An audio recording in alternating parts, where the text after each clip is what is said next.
Bora bater um papo seguro? Está no ar o Giro de Cibersegurança. Eu sou Murilo Figueira, do time de Endpoint da IT Protect. Hoje é dia 14 de agosto de 2026.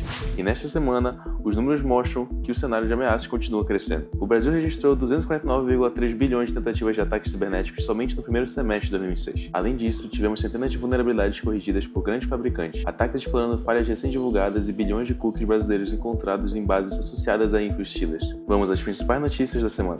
O Brasil registrou 249,3 bilhões de tentativas de ataques cibernéticos nos primeiros 6 meses de 2026, segundo dados da Fortinet. O número representa uma dimensão enorme da atividade maliciosa direcionada ao país, e aqui existe uma diferença importante. Estamos falando de tentativas de ataque e não necessariamente de 249 bilhões de empresas invadidas. São eventos, sondagens, tentativas de exploração e outras atividades maliciosas identificadas pelo sistema de segurança. Mesmo assim, o número ajuda a dimensionar o tamanho da superfície de ataque que as organizações precisam enfrentar. E quando olhamos para esse volume, uma coisa fica clara: não é possível depender apenas de uma ação pontual de segurança. A proteção precisa ser contínua, porque os ataques também são.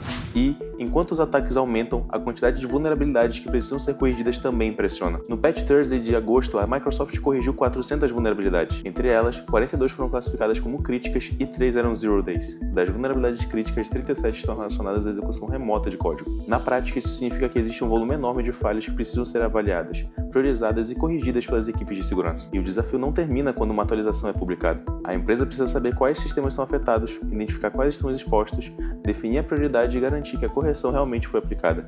E essa velocidade entre a descoberta de uma vulnerabilidade e a sua exploração ficou evidente novamente nesta semana. Uma vulnerabilidade do Microsoft SharePoint, identificada como CVE 2026-55040, foi corrigida pela Microsoft em julho. No dia 11 de agosto, uma prova de conceito foi publicada pela Rapid7. Pouco tempo depois, surgiram alertas de exploração ativa da vulnerabilidade. Esse tipo de situação mostra como a janela de oportunidade para as empresas está cada vez menor. Quando uma vulnerabilidade crítica é divulgada, não significa que as organizações podem esperar semanas para avaliar o problema. É preciso entender rapidamente se aquela tecnologia está presente no ambiente, qual é o nível de exposição e qual ação precisa ser tomada. Outro dado que chama atenção envolve a identidade digital. Uma pesquisa da NordVPN identificou 2,83 bilhões de registros de cookies roubados associados ao Brasil. Essas informações estão relacionadas principalmente à atividade de info-stealers, malwares especializados em roubar informações dos dispositivos das vítimas. E por que isso é tão preocupante? Porque um cookie pode representar uma sessão já autenticada, ou seja, dependendo do caso, o criminoso pode tentar utilizar aquela informação para acessar serviços sem precisar descobrir novamente a senha da vítima. Isso mostra que proteger apenas a senha não é suficiente. É preciso proteger toda a identidade digital, monitorar acessos e entender quando uma sessão ou credencial pode ter sido comprometida. Outro alerta importante dessa semana vem da Cloudflare. Segundo a empresa, os ataques de DDoS superiores a 1 TB por segundo cresceram mais de 5 vezes no segundo trimestre de 2026. Para entender a dimensão disso, estamos falando de ataques capazes de gerar volumes gigantescos de tráfego contra um determinado serviço. O objetivo é simples: sobrecarregar a infraestrutura e fazer com que um sistema, aplicação ou serviço fique indisponível. Para empresas que dependem de seus serviços digitais para operar, disponibilidade também é segurança. Não adianta proteger os dados se o cliente não consegue acessar o serviço. Vamos ao ABC da cibersegurança.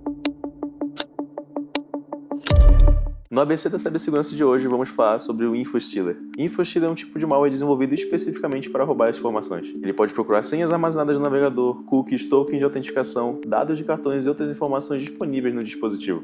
Depois, essas informações podem ser vendidas, utilizadas em novos ataques ou usadas para acessar contas e sistemas corporativos. E o mais preocupante é que, muitas vezes, o usuário nem percebe que foi infectado. Por isso, além de proteger o ambiente, é importante monitorar sinais de comprometimento e identificar rapidamente quando credenciais ou sessões podem ter sido expostas. Segurança digital não é exagero, é necessidade. Os números dessa semana deixam uma mensagem muito clara. O volume de ataques é gigantesco. O número de vulnerabilidades continua crescendo e informações de usuários seguem sendo comercializadas e utilizadas pelos criminosos. Neste cenário, esperar que um ataque aconteça para depois reagir não é apenas uma estratégia de segurança. É fundamental conhecer o ambiente, identificar a exposição, acompanhar vulnerabilidades e monitorar continuamente o que está acontecendo. Esse foi o Giro de Cibersegurança, um podcast papo seguro da IT Protect. Conheça nossas soluções através do nosso site, www.itprotect.com.br. Siga as nossas redes sociais, LinkedIn, Instagram, TikTok e YouTube. Estamos por aqui toda semana com um novo episódio. Até o próximo Giro de Cibersegurança.